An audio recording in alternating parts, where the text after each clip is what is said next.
Coming up, our series. Wait a minute. Tom, is that you working the camera? Keep leaning out of your close-up. Your morning routine just got better. CBS Mornings, weekdays at 7.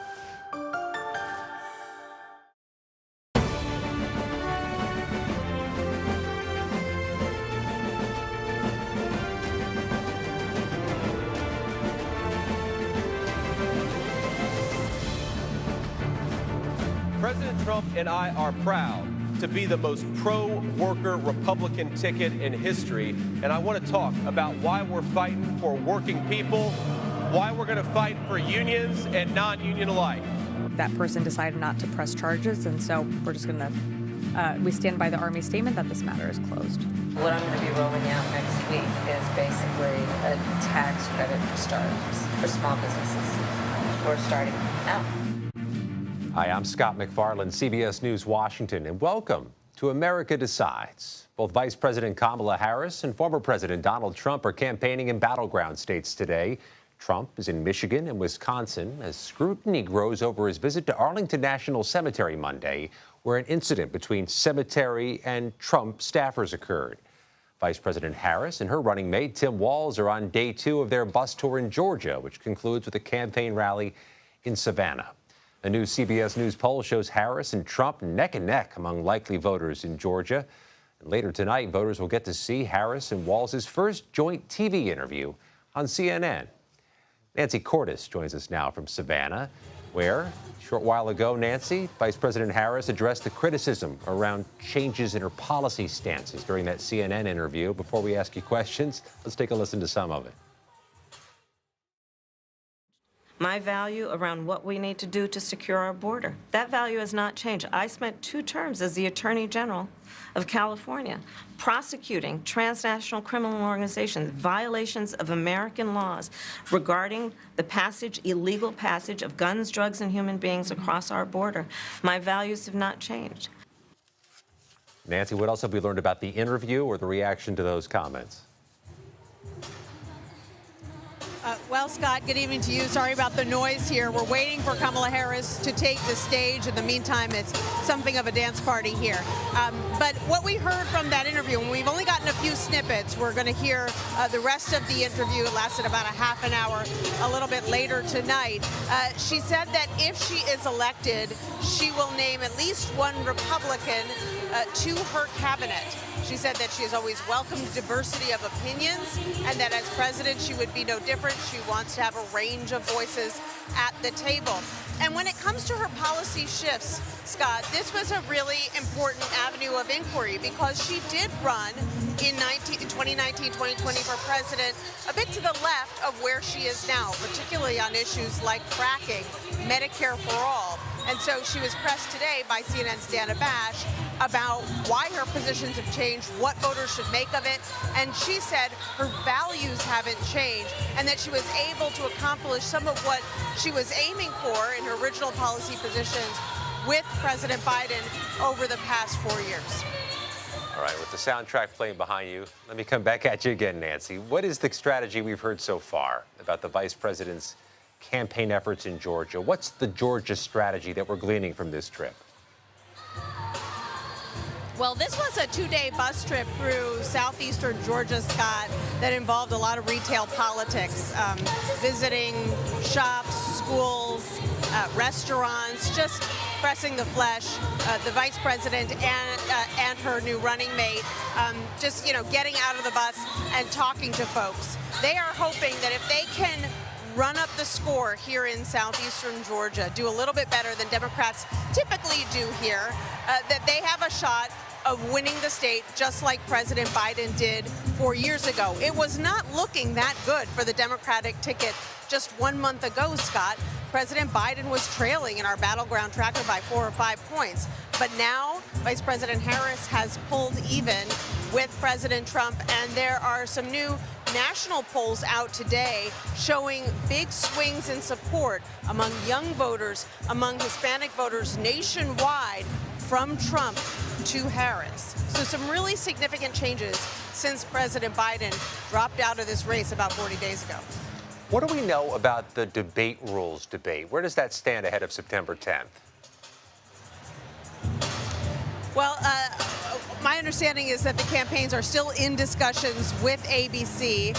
The Harris campaign is now pushing for a change in the rules so that microphones would not be muted at any point. So if, for example, former President Trump tries to talk over Harris when it's her turn to speak, you'd be able to hear all of that. So far, we haven't been told that there's been officially a change made to the rules, even though former President Trump said he's up for it. His campaign doesn't like that Harris is trying to change the rules from what they had agreed to originally. And so all of that is still being hashed out, even as former President Trump, Scott, continues to signal that maybe he won't participate at all. It kind of keeps going back and forth on that, although the signal that we're getting from his campaign is that it's still going to happen. As the campaign, Vice President's campaign, talked at all about this controversy of Donald Trump in Arlington National Cemetery? They are speaking about it very little, and Harris herself hasn't talked about it at all. We'll have to wait to see if she was asked about it in this CNN interview when the rest of it airs later tonight. There was a campaign spokesperson yesterday, Scott, who said that it was a sad situation. He said it wasn't surprising for the Trump campaign to get caught up in something like this, but I think that the Harris campaign believes that there are enough people out there, from Gold Star families to current and former members of the military, speaking out against what happened at Arlington National Cemetery and what the Trump campaign staffers may or may not have done, pushing a staffer at the cemetery aside, that the Harris campaign doesn't feel like it needs to really weigh into this very much at all. Well, besides the epic spotlights behind you and the percussion, paint a picture of what you're seeing at that rally in Savannah right now. Well, it's filled to the brim. People started showing up hours ago. They're not used to seeing a Democratic presidential candidate, or really any presidential candidate, here in Savannah this close to Election Day. Typically, a lot of the electoral love ends up going to Atlanta on the other side of the state. So people here are pretty fired up. There are people of all ages, all races, a lot of college students who are here as well. And, ready to welcome the Vice President with open arms in just a few minutes, Scott. Masterful work, fighting through the noise and the percussion behind you. Nancy Cordes in Savannah, thank you very much. As Nancy reported, the Army says an Arlington National Cemetery official was, quote, abruptly pushed aside during a dispute with the Trump campaign over political activity there Monday. The employee has decided not to press charges. There are nearly, I think it's like 3,000 public ceremonies that are conducted at Arlington National Cemetery every single year without incident. The rules and regulations are very, very clear. What happened earlier this week is very unfortunate. Let's go to the Pentagon. Ellie Watson joins us there now. Ellie, this is quite something that the U.S. Army has issued a statement about all this, a public statement. We know the Trump campaign has denied there was a physical altercation. What else is the Army saying about what happened here? Hi, Scott. Yeah, the Army has now directly contradicted what the Trump campaign's account of what happened on Monday was. According to the Army statement released today, a female staffer was, quote, abruptly pushed aside, as you said, by members of the Trump campaign's staff. That directly contradicts the Trump campaign's account that there was no physical altercation. According to the Army, this staffer has been unfairly attacked for trying to enforce the rules she laid out to the Trump campaign ahead of time. Some of those attacks have come not only from Trump supporters, but also from the Trump campaign itself, whose chief communications director claimed that the staffer was, quote, clearly suffering from a mental health episode. The Trump campaign has said that they have video to back up their account, but so far has not released it. The Army, which has issued this statement, rare statement wading into political controversy, is now defending that cemetery official. Walk us through the rules around this Section 60 part of Arlington National Cemetery. Well, photography at Arlington Cemetery as a whole is allowed with permission, but federal law prohibits any filming or photography related to campaigning or partisan activity. And officials are pretty strict about enforcing that, especially at Section 60, and that's for good reason. Section 60, where this altercation allegedly occurred, is considered and feels like sacred ground. It is where veterans from Iraq and Afghanistan are buried and are still visited by their parents, their brothers, their sisters, their spouses and kids. It's a place where those families can go to be with their loved ones and where the rest of us can go and honor the sacrifices they made. Some families of victims who were killed in the Abbey Gate bombing that killed 13 U.S. service members during the withdrawal from Afghanistan did invite former President Trump to visit. And for sure, it could be an honor to have a former president visit. But the issue is that there are other families whose loved ones are buried there who may grieve differently. And that's why the cemetery has such strict rules in place about filming.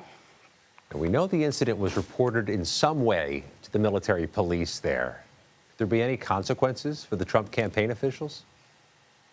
Yeah, the Army statement said that the staffer did file a report with military police, but has decided not to press charges. The Army considers the matter closed, so that leaves it up to the court of public opinion to decide the consequences for this incident, alleged incident. And as we know, these days, the court of public opinion rarely agrees on anything. At the Pentagon for us, Ellie Watson, thank you.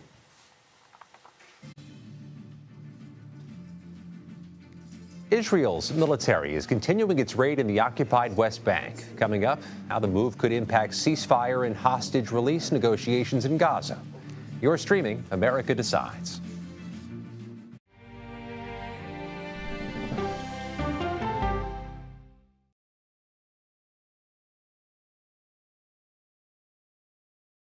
These are the stories 1, 2, 3, go!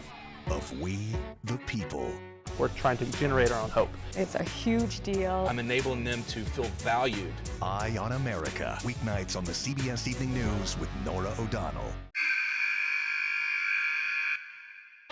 I had progressively fallen deeper into the world of online sports betting. The risk is the rush. What do you think is driving the spike in popularity? I think it's legality. If it's legal, I'm going to use it. There are ways to bet when you are 18. We've created an epidemic of child gambling. You can't walk into a male dormitory in a college campus without sports betting happening. It's America's most neglected problem. I used sports betting as a way to escape, when in reality, I'm choosing self-destruction. Whatever I had left, it was gone. The purpose of the industry is to get you to play to extinction. And that means until all your money is gone. Go to the ends of the earth. Reach for the stars. Yeah, I just took off. That kind of thing. Oh, that's pretty good. Because there's always something new under the sun on CBS Sunday morning. America Decides is your place for fact-based, unbiased reporting. At the White House, at the Capitol, on the campaign trail. What do you say to those in your party? Any cracks in the Republican Party? Our reporters and our anchors travel the country talking to voters like you about the issues that matter most. Immigration is really a factor right now that are going to be driving your decisions. What would you say to those who say, look, that's just democracy at work? Listening to you and bringing your voice into our coverage. I want a strong, proud America. Is democracy on the ballot in 2024? Let us help you decide. America Decides. Stream our expanded one-hour program Monday through Thursday at 5 p.m. Eastern. Exclusively on CBS News 24/7, the streaming home of CBS News. People with developmental disabilities were once sequestered by the hundreds of thousands in institutions. Many of our fellow citizens are suffering tremendously because lack of attention, lack of imagination, lack of adequate manpower. Disability activists have since torn down barriers blocking them from living at home or in the community. We conclude that Title II of the ADA requires states to provide community-based treatment for persons with mental disabilities. But of the 16,000 people who remain in state-operated institutions, half are in 5 states, and Illinois is one of them. I don't want to live in the institution. It makes me feel discriminated against. Do you think there are people living in institutions in Illinois that don't need to be living there? Yeah, because they're proving it as soon as they get out.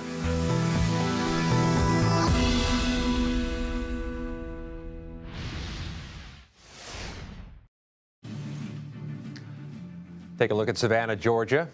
Vice President Kamala Harris has taken the podium for a rally there that my colleague Nancy Cordes says is in an arena that is filled to the brim. A capacity crowd in Savannah, Georgia. It's an area Democratic candidates don't go too often, but this seems to be either a strategic pivot by this ticket to go to areas that aren't as reliably blue, or an area that this ticket thinks can become much more blue with a campaign stop and more campaign attention. Kamala Harris speaking before a rally in Savannah, Georgia. Meanwhile, we go north now. Donald Trump holding a town hall in La Crosse, Wisconsin. It's moderated by former Democratic Congresswoman Tulsi Gabbard, who endorsed former President Trump earlier this week. That's where we find CBS Minnesota reporter and anchor Esme Murphy, who's there. Esme, walk us through what we should expect in La Crosse tonight. Well, Scott, I know you've been to many, many Trump rallies. This is not a rally. It's a town hall, although as town halls go, this is a pretty big one. I'm just going to step out of the shot here. You can see there's seating for thousands out in front, and then there on the stage will be the people asking the questions. The two center chairs there, those are for Tulsi Gabbard and the former president. We've asked the Trump campaign exactly how were the questioners chosen. We have not gotten an answer back, but the setup is a town hall format. The goal, we're being told by some Trump insiders, is to have the president, the former president, stay more on message. They believe by having questions that he will know in advance and be able to answer those questions, he will stay on message and avoid some of those personal attacks that's been getting criticism, not just from Democrats, but also from some Republicans. In this one-time Democratic Congresswoman, Tulsi Gabbard, part of this event, what sway might she have with voters in a state like Wisconsin or your home state of Minnesota? Well, you know something, Scott, to be honest with you, I cannot imagine what kind of sway. She's a former Democratic Congresswoman from Hawaii, as you know. She changed to be an independent. She has endorsed Donald Trump. She has zero sway. I mean, people might remember her name, but I doubt if you went up and asked 10 people who Tulsi Gabbard was at this hall, I don't think you'd have 9 wouldn't know who she was. So it's really not clear, you know, except that he does want some kind of a moderator, and she was the one who got the call. But, Scott, to be honest, I would say no sway at all. Well, let's talk about the real sway. Governor Walz in Minnesota, Governor Walz in Wisconsin. How has that selection energized the Democratic voters you cover in Minnesota, where there is, oh, by the way, very competitive congressional race? Yeah, I think it's energized voters both in Minnesota and Wisconsin. People seem to relate to Tim Walz, and the polls show that. He is up in the polls compared to J.D. Vance, who has negative ratings in some of the polls. I think what Tim Walz brings to this ticket is a level of Midwestern authenticity. He is from a small town. He did take the GI Bill to go through college because his family didn't have enough money to pay for college. He can talk the small town talk. No one's going to out small town Tim Walz. Also, he was a teacher. He served in the military. All of this brings a lot of credibility. And perhaps the most important thing when it comes to small town credibility, he was a football coach, as the campaign is stressing many, many times over and over again. There really is nothing bigger in small towns across America than the high school football coach, and that's Tim Walz. So I think he has energized the ticket with voters on both sides of the Mississippi River, both in Minnesota and here in Wisconsin. At the town hall in La Crosse, Wisconsin, Esme Murphy, we thank you. Now to the Middle East. Israel is pressing ahead with its operation in the West Bank. Their military claims to have killed 5 more militants in the occupied region. We go now to Imtiaz Tayyab, who's on the ground there for us. Imtiaz. Well, as you can see, this building is nearly totally destroyed following the massive Israeli raid in this refugee camp in the occupied West Bank. And we've been speaking to local residents who tell us that the Israelis believe that this building was being used to store weapons, something they say couldn't be further from the truth.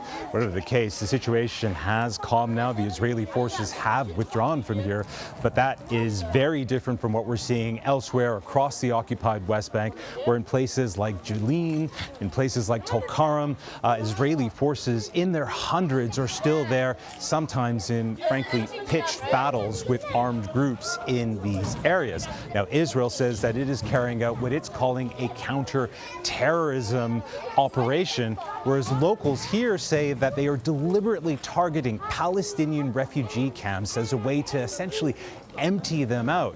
Whatever the case, the situation remains incredibly tense and incredibly volatile. Imtiaz Tayeb, thank you very much. Democrats say new rules in Georgia could block or delay the November election results. Concerns over the changes some are calling Trump-friendly. You're streaming America Decides.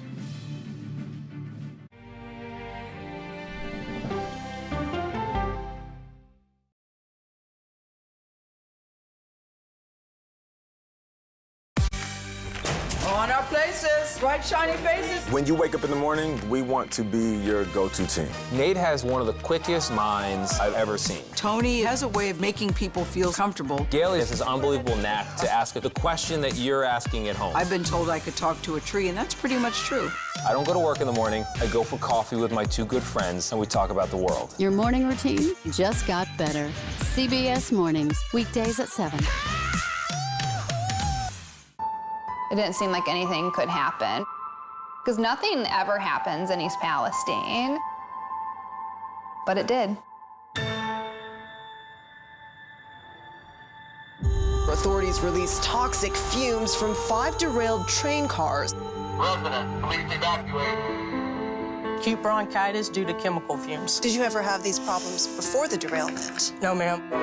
This neighborhood's not safe no more. We can assure the community that there's not vinyl chloride entering their communities. Then why are there so many people feeling these various symptoms of bloody noses or difficulty breathing, bronchitis? That's a hard question to answer. We're talking about one of the most blatant releases of a mixture of some of the most toxic chemicals that we've seen in America. I feel like now I have a duty to warn other communities. If my daughter has to watch me die of cancer, at least it saves someone else.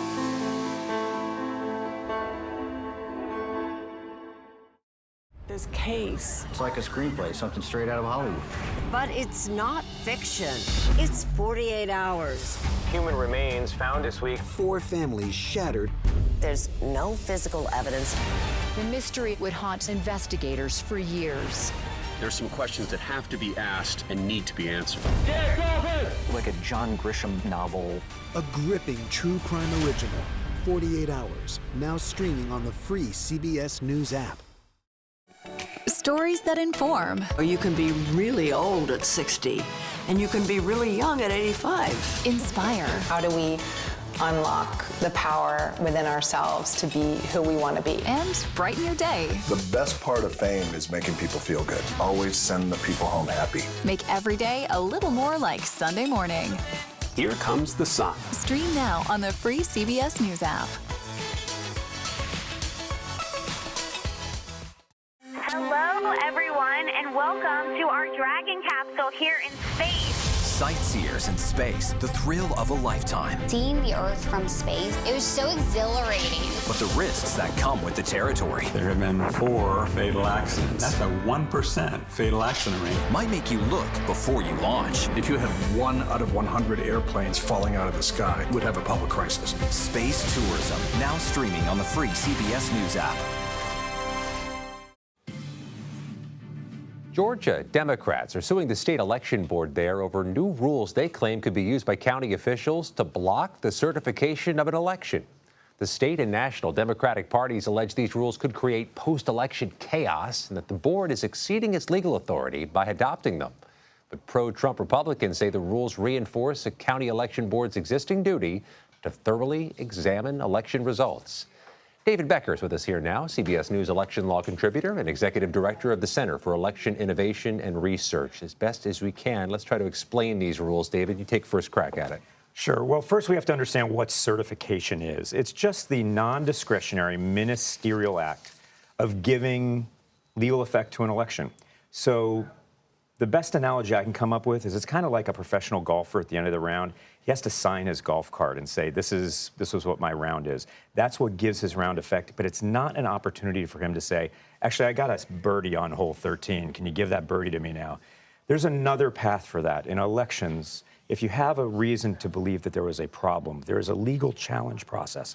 So that you go to court for, and you bring it through the judicial system. You bring evidence, you subject it to scrutiny and cross-examination, a court hears it, and over time, as that's presented, the court will rule one way or another. But it requires evidence. It is not a time for political appointees, as here in Georgia, for political appointees to consider whether or not they like the results. It is not the duty of members of the Georgia State Board of Elections to do an analysis of whether the election was run well. It is their duty under Georgia law to certify the election. And under Georgia law, what then occurs is if someone wants to challenge an election, that certification happens first. And then they go to court and say, I don't actually like what happened in this election, and I have evidence to prove it. And what the Democrats say in their lawsuit challenging this is that it invites chaos into the system. Let's assume for a moment one county challenges something before certification. How does one county challenging one thing invite chaos that's worth anything? Well, think of the state as a puzzle, and Georgia is a puzzle with 159 counties, 159 pieces. And if one of those counties refuses to certify, it's impossible for the state as a whole to certify the entire statewide election results. And the state is required by law to do that, as are the counties prior to that.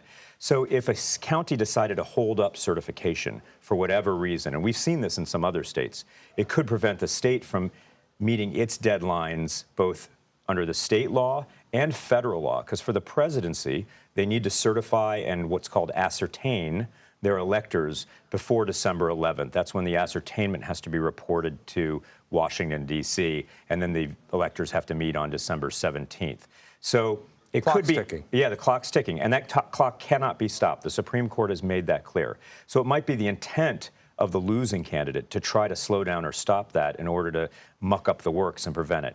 I'll also say, though, I have a lot of confidence that that won't happen. In Georgia and elsewhere, there are people who take their responsibilities very seriously. Governor Kemp has said that he will certify the results accurately.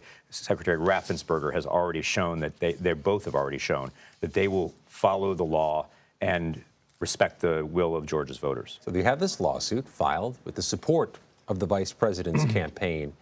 How do you see a lawsuit of this sort playing out? This all feels like we're in uncharted territories, and this all feels very novel. Yeah, right now it is kind of novel. We've never really seen an attack on the mechanics of election certification like this before. We saw it a little bit in 2020. We were wondering whether or not, for instance, the Michigan State Board of Canvassers was going to certify. They did. One of the two Republican members certified it, creating a majority. We've seen at the county level in states like New Mexico, Arizona, Nevada, Michigan, and elsewhere, where there have been county efforts to deny certification in other elections, but we've never seen this on this kind of scale, where it's been attacked statewide and in multiple states in advance of a presidential election. This is going to be a matter of state law. I think Georgia state law is very clear, as is every state's law. Certification is just a non-discretionary ministerial act. Those who are appointed to certify have a duty under their oaths to certify. So the Georgia courts will rule on that, and we'll see what happens.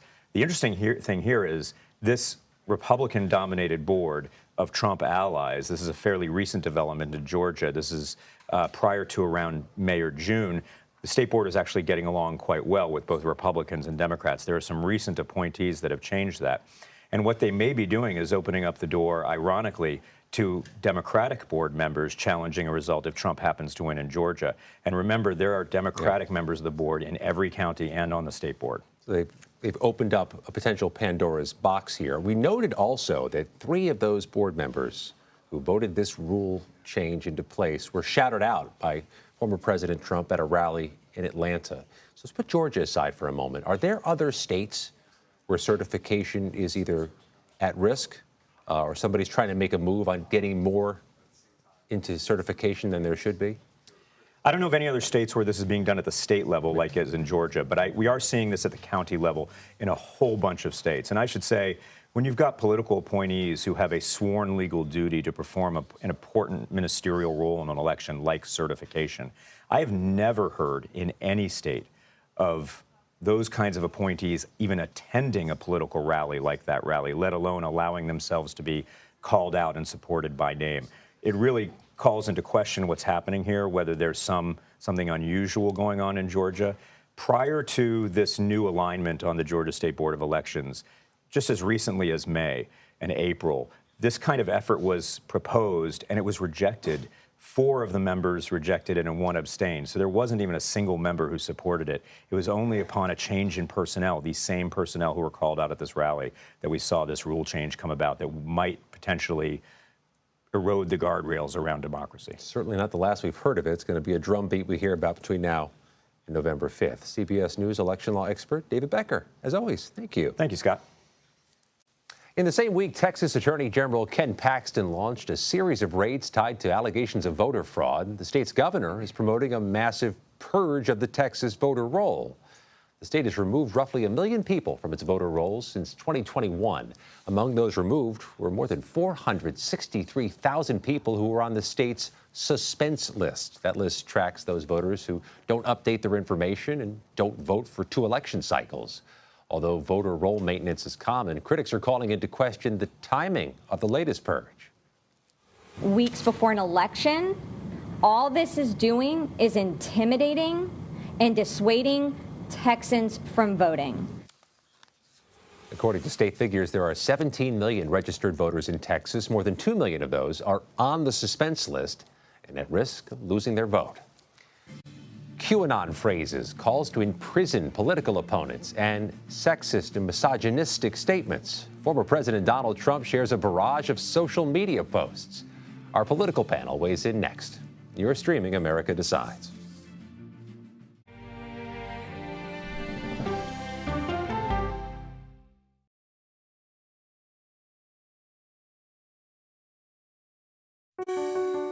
Washington is the seat of power. National security, foreign policy, global economics, every story comes through Washington in some way. We bring some of the most powerful voices in America to the table. We don't just ask the questions, you have to go deeper. We try to understand what's at the heart of the issue we're talking about, to then come forward with solutions. Face the Nation on CBS. The justices ruled that Harvard and the University of North Carolina violated the Constitution. In the aftermath of the Supreme Court decision to end affirmative action in college admissions, uncertainty sets in for some students of color. Affirmative action really gave us an equal opportunity. CBS Reports explores the historic decision and what it means for those chasing an opportunity to change their lives. I knew that college was the ticket to break this cycle. The end of affirmative action, now streaming on the free CBS News app. America Decides is your place for fact-based, unbiased reporting. At the White House, at the Capitol, on the campaign trail. What do you say to those in your party? Any cracks in the Republican Party? Our reporters and our anchors travel the country talking to voters like you about the issues that matter most. Immigration is really a factor right now that are going to be driving your decisions. What would you say to those who say, look, that's just democracy at work? Listening to you and bringing your voice into our coverage. I want a strong, proud America. Is democracy on the ballot in 2024? Let us help you decide. America Decides on CBS News 24/7. Stream our expanded 1-hour program Monday through Thursday at 5 p.m. Eastern. An original documentary from CBS Reports. AI is among the most world-changing technologies ever. Curing diseases, scientific breakthroughs, making lives better. It can help us with medical discoveries, scientific discoveries, doing better agriculture, having cures for things like Alzheimer's. It's also going to really transform the way we work. The uplifting potential of artificial intelligence is limitless. It gives you a friend, somebody to chat with 24/7. That is non-judgmental. He makes me feel loved and desired. And so are its downfalls. The problem with all this AI is that it's unpredictable and uncontrollable. The choices we make now will have lasting effects for decades, maybe even centuries. The ChatGPT revolution, now streaming on the free CBS News app. We are about to see American weapons in the hands of Mexican cartels. A gun pipeline to Mexico. We are arming the cartels. 100%, no doubt about it. Happening right under our noses. Who's doing something about this? Nobody. A CBS Reports exclusive. Most Americans have no idea that we are effectively arming the enemy next door. This is the story the American people need to know. Arming cartels, now streaming on the free CBS News app. Donald Trump has not shied away from outbursts on his social media platform Truth Social, and on Wednesday he shared a barrage of posts, several of them deleted, that called for his political opponents to be jailed. Among the dozens of posts the former president reposted was this doctored image that depicts several of his political adversaries in orange jail jumpsuits. The former president also shared a misogynistic post surrounding Vice President Kamala Harris and Hillary Clinton. That post suggested Harris traded sexual favors to boost her political career. Going to bring in our political panel now, Shelby Talcott and Finn Gomez. Shelby's political reporter for Semaphore. Finn is our political director here at CBS News. All right, Finn, let's start off with what do you make of these social media posts? He knows people are going to see them. He knows people are going to read them. We're 68 days from Election Day. What do you make of it?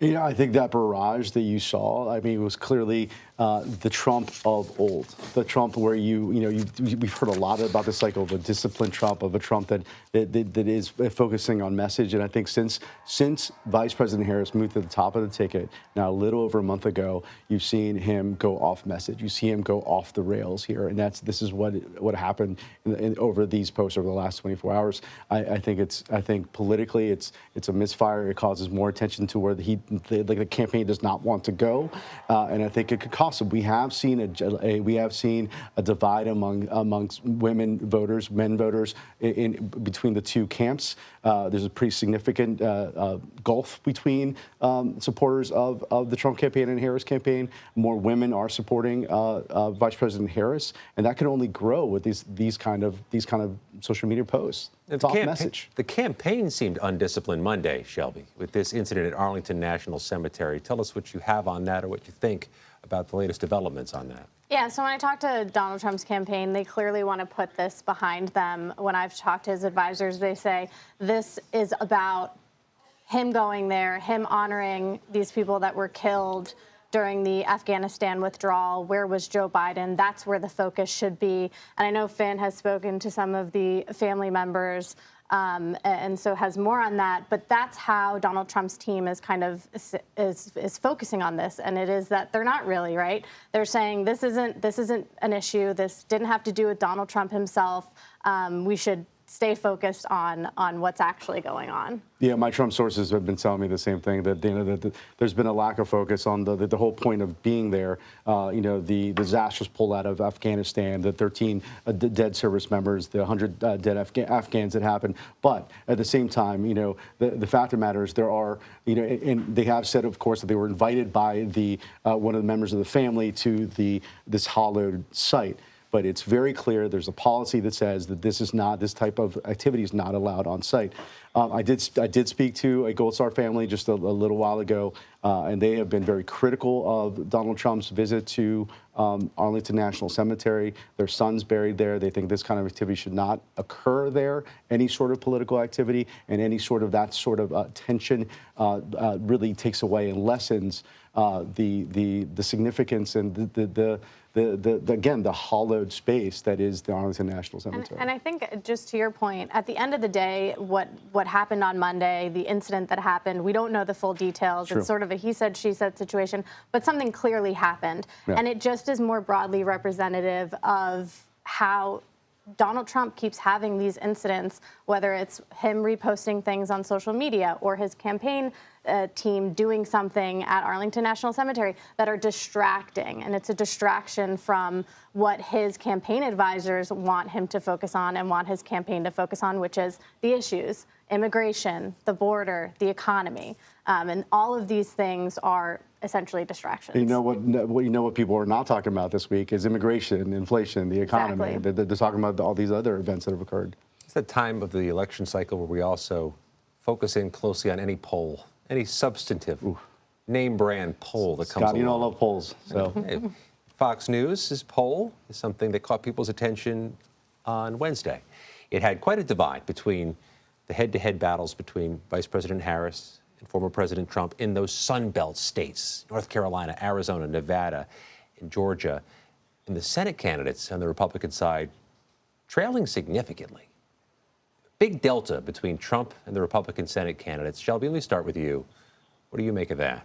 I would think that there's a few things here. You know, you see, for example, how Kari Lake is polling compared to Donald Trump, and it sort of shows that some of Donald Trump's, and we've seen this in the midterms in years past, Donald Trump doesn't always pick the best people. But it also shows that there's a real divide with the American public over how they feel about Donald Trump and Kamala Harris and how they feel about some of these other presidential candidates. It's really unique, right? You have candidates who, for example, plan to vote for Donald Trump, but really don't like Kari Lake, which is interesting because politically, they're pretty similar. They get along really well in private. They're good friends. They carry themselves similarly. Exactly. And so I don't know quite why, considering, as you said, they are so similar, but there is a divide between the top of the ticket and the down ballot candidates. And Finn, it's not just Arizona. It may be most profound in Arizona, but we do see this in some of the other races, including the North Carolina governor race and the Nevada Senate race. Right, and like North Carolina is growing in its significance. That's something that we all should be emphasizing because it is a critical battleground state. That even if, like, potentially, if Harris loses that state, and if you look at the maps of 270, if she loses that state, she could still win if she wins North Carolina.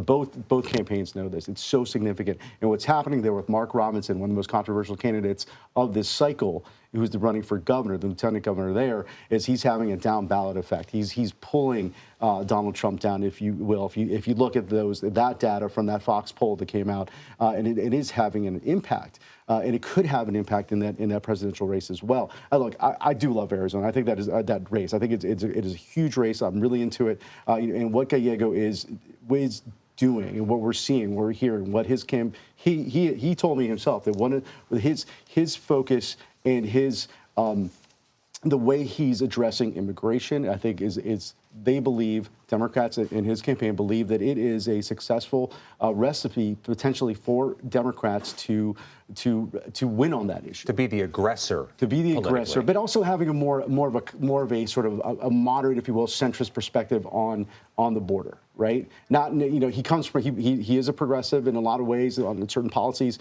but to have a more centrist perspective on the border is effective. He's a veteran.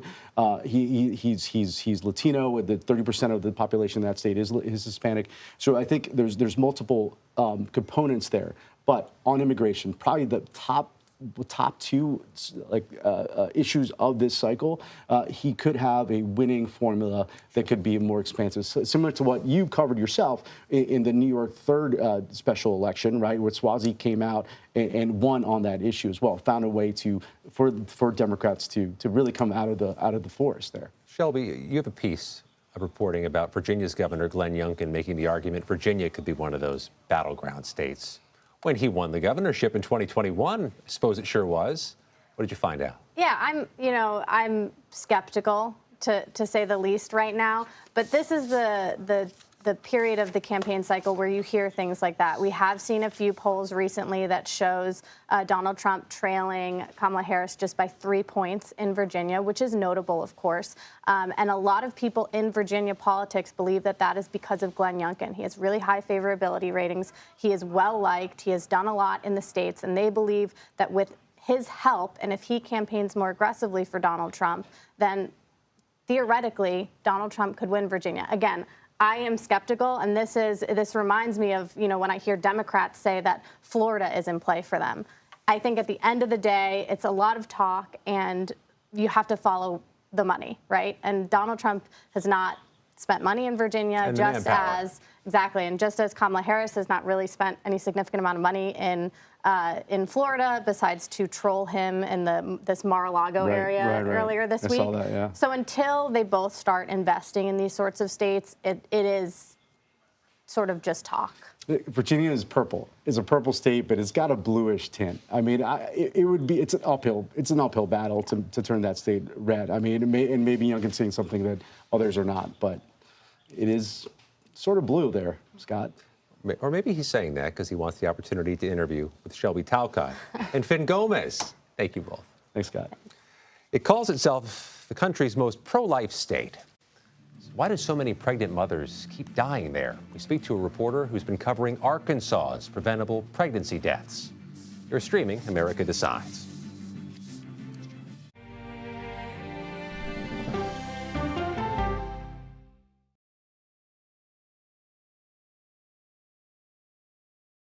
Go to the ends of the earth. Right now. We got something crazy. And reach for the stars. Here we are. Time. Yes, it's my comeback.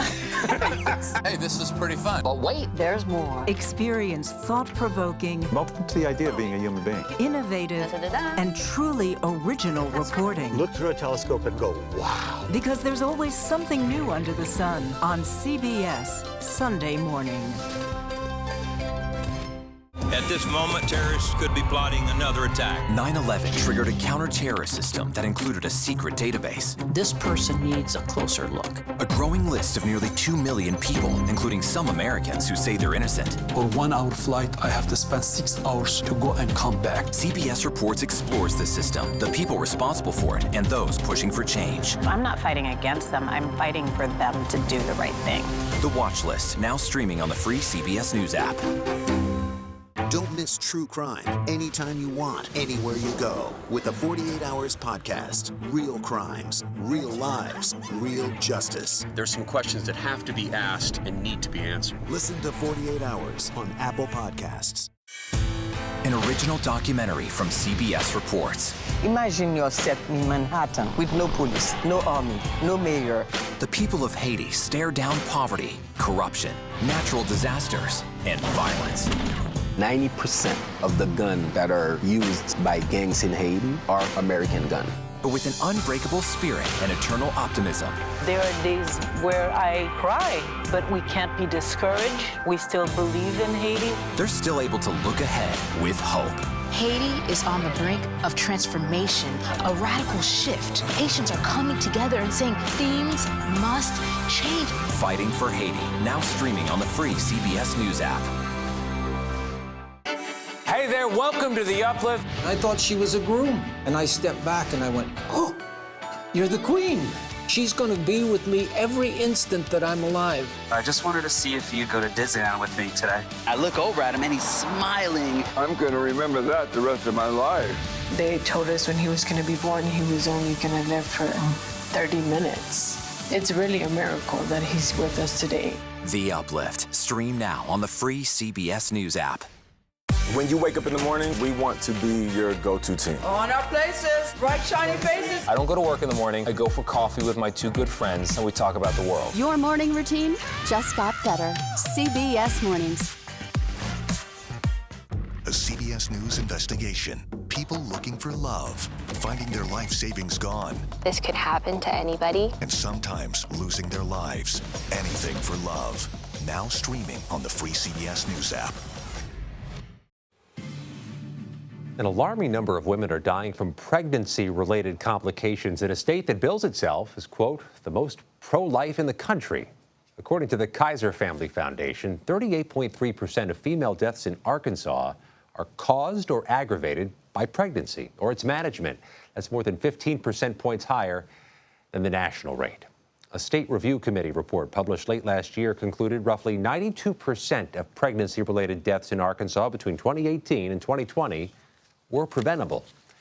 Andy Gowan joins me now, national correspondent for The Washington Post, who did some exceptional reporting here. She wrote an in-depth article for The Post examining all this and more. Annie, thanks for making time for us. For your article, you spoke to all kinds of people, mothers, doulas, doctors, one obstetrician who said to you, quote, I can't remember the last time I had a patient come in healthy, young, with no medical problems and have a baby and go home.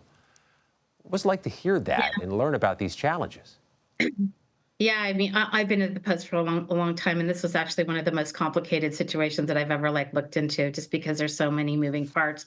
But Dr. Worley that you mentioned there, I think she really got to the heart of the issue, which is that one of the biggest problems about trying to address this is that there are a lot of most of the patients that live in this poor, unhealthy state have a lot of underlying conditions, which can really complicate things. They have diabetes, they have heart conditions, they have kidney conditions. They come in very overweight, 300, 400, and 500 pounds, and these doctors are trying to manage the pregnancy. So even before you start trying to address these issues, you have the underlying health, health concerns that she says that, addressing those things can take years.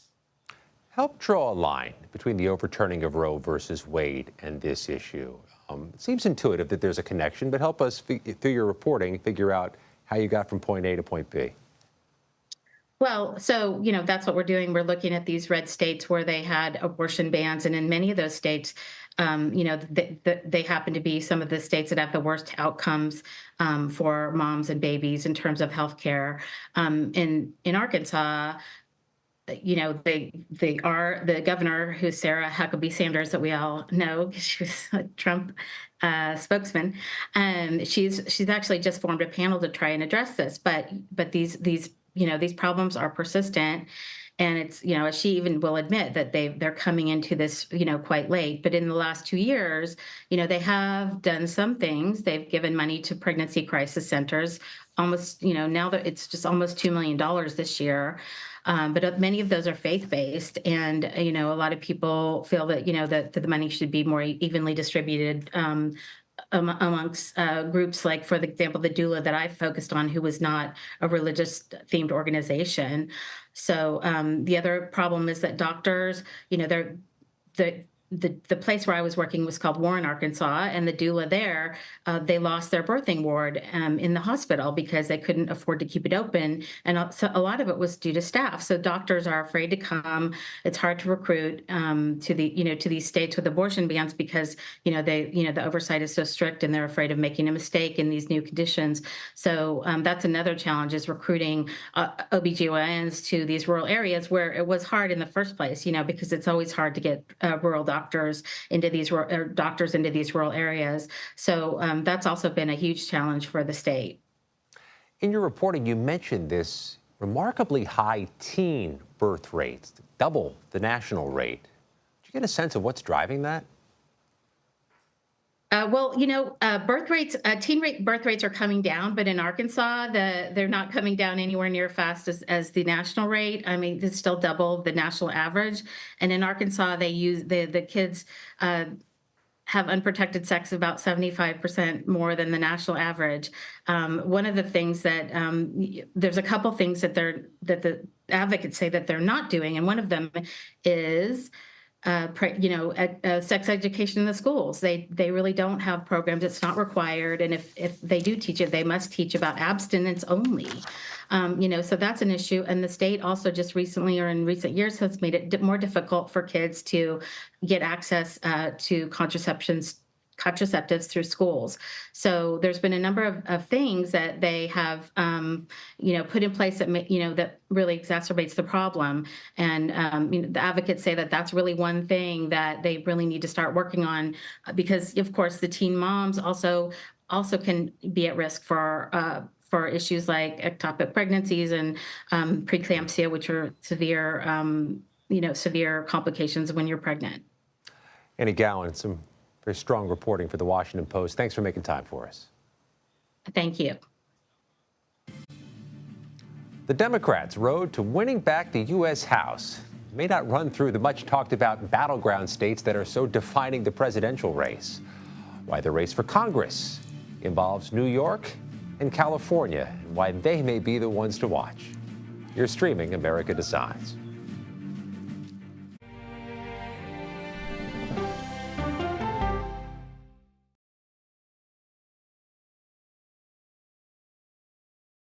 Okay, so let's just start at the beginning. Well, let me start with this. What is at stake here? What is the answer then? Do you know why? You want me to just keep going? Is that a good thing or a bad thing? Were there death threats? How is this possible? What's wrong with that argument? Are you saying they lied? Have you told the government that? Why won't you say the word crisis? You're not answering my question. This really Is that scary? Does that make sense? What do you mean? What does that mean? Did any of that make sense?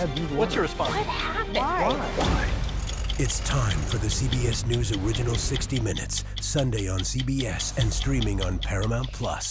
There is no more room in our city. New York City is receiving record numbers of migrants. Today, we're going to have more than 500 adults and children come through that door. Tensions rise as shelters reach max capacity. We don't have to take care of them. CBS Reports goes inside a crisis cities and families are facing as they fight to survive. The United States still has that glimmer of hope for people to come here. Fighting for a future. Now streaming on the free CBS News app. An original documentary from CBS Reports. Since you started La Soup in 2014, do you have any sense as to how much food you've rescued from the landfill? We've rescued 4.5 million pounds. I can't even fathom how much food that is. And that's one little person in one little city in America. We're going to call this chicken piccata. We did 450 of these meals today. This is the exact dish that you and I are going to have. Yep. Oh, really good. Is it good? Mm-hmm. Having a plan of how to keep people fed should be in every single city. So if we eliminated food waste, could we eliminate hunger? Yes. Eating Trash, now streaming on the free CBS News app. America Decides is your place for fact-based, unbiased reporting. At the White House, at the Capitol, on the campaign trail. What do you say to those in your party? Any cracks in the Republican Party? Our reporters and our anchors travel the country talking to voters like you about the issues that matter most. Immigration is really a factor right now that are going to be driving your decisions. What would you say to those who say, look, that's just democracy at work? Listening to you and bringing your voice into our coverage. I want a strong, proud America. Is democracy on the ballot in 2024? Let us help you decide. America Decides on CBS News 24/7. Stream our expanded one-hour program Monday through Thursday at 5 p.m. Eastern. When people say who's first to get in the morning, that would be me. Morning news matters because it sets the tone for your day, and it's a way of getting you started. Day to day, that first draft of history, it happens right here. We're going to uplift you. We're going to send you out your way. We take you places, we teach you new things, and we make you feel like, you know, it's not all bad. People say to me, you always seem to be having a good time. And you know what? You're right. Your morning routine just got better. CBS Mornings, weekdays at 7.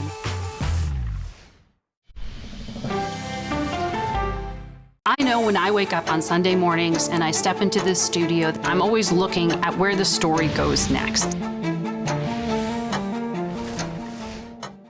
These are the stories 1, 2, 3, go! of We the People. We're trying to generate our own hope. It's a huge deal. I'm enabling them to feel valued. Eye on America, weeknights on the CBS Evening News with Norah O'Donnell.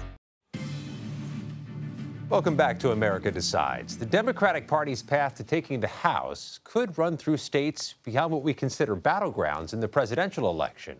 Keeping a close eye on contests in New York and California.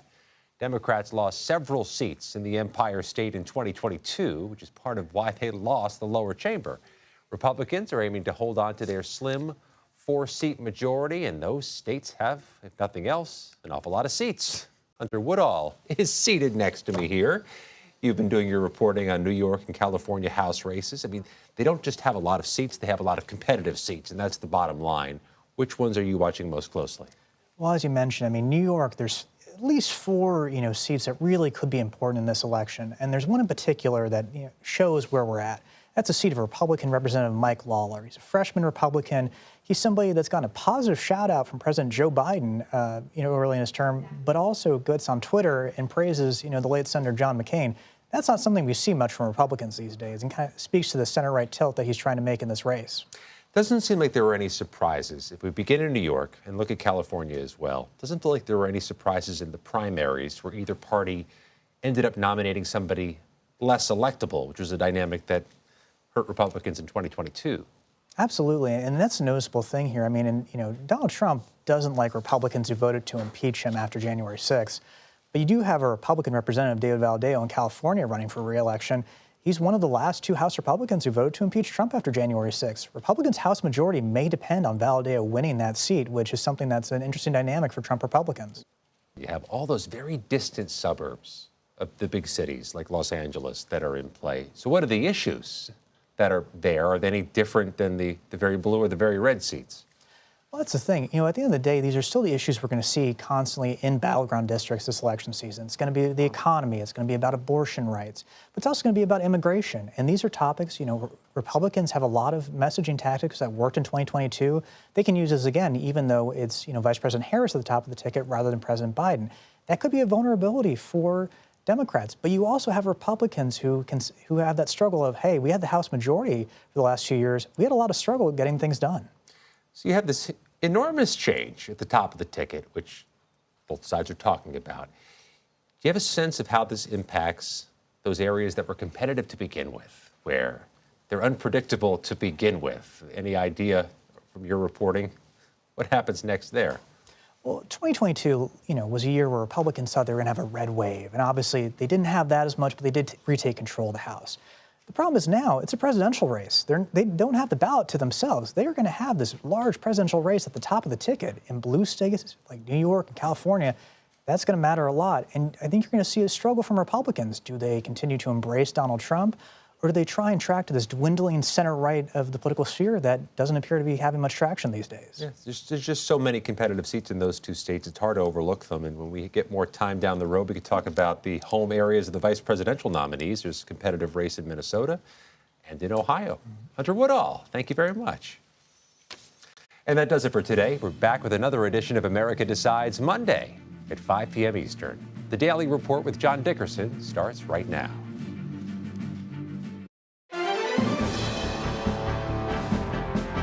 Welcome to the Daily Report for August 29th, 2024. I'm John Dickerson. From the Midwest to the Deep South, the presidential candidates and their wingmen are campaigning in the battleground states. We'll check in with our reporters out on the campaign trail. The rules of Arlington National Cemetery are clear, even if you don't know the rules. But 3 days after Donald